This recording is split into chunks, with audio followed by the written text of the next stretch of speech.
One other thing that I wanted to mention to you guys, just piggybacking off of the video that I made, sometimes it's not even the fear that we are the fear, like the intimidation of doing something. Sometimes we're just talking about the wrong thing. So, for example, if you're afraid of getting in front of the camera, maybe it's because like the messages that you're coming out with, maybe that's really not what you're supposed to be talking about. Maybe you're talking about books when you really should be talking about baking and teaching people how to make the best cupcakes in the world.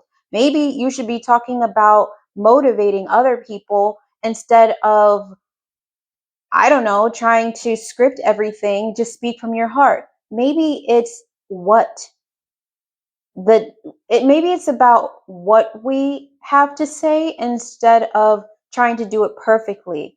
Maybe it's just, like I said, stop thinking so logically about it and just feel from your heart. And whenever you feel like you're on a roll, like, oh yeah, like that sounds something really good, like just go with it, just flow with it, just let it flow. And then you can always edit your videos later. But I think maybe a lot of the time it's like we're just talking about things that we really don't need to be talking about, or that spirit is telling us that's nice, but I want you to talk about this. Like, maybe it's your higher self saying, I really want to talk about this.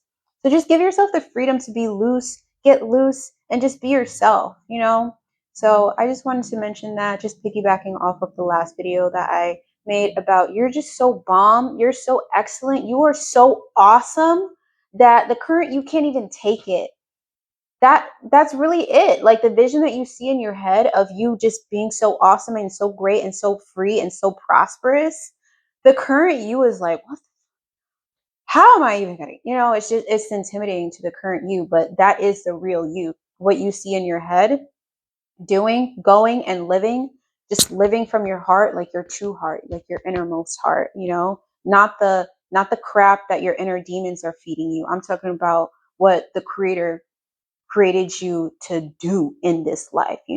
So just try to pray about it and get clear about it and go back to your childhood, like I said in that video. If you haven't watched that video, go head over if you want, whatever. But it's like, pray about it. Ask the creator what it is that you really wanted to do when you were a child, what it is that your spirit is here to accomplish. And then also to remember, if you can, try to go back to your childhood, uncover those wounds from your childhood and go back to what you always wanted to do and be in your childhood.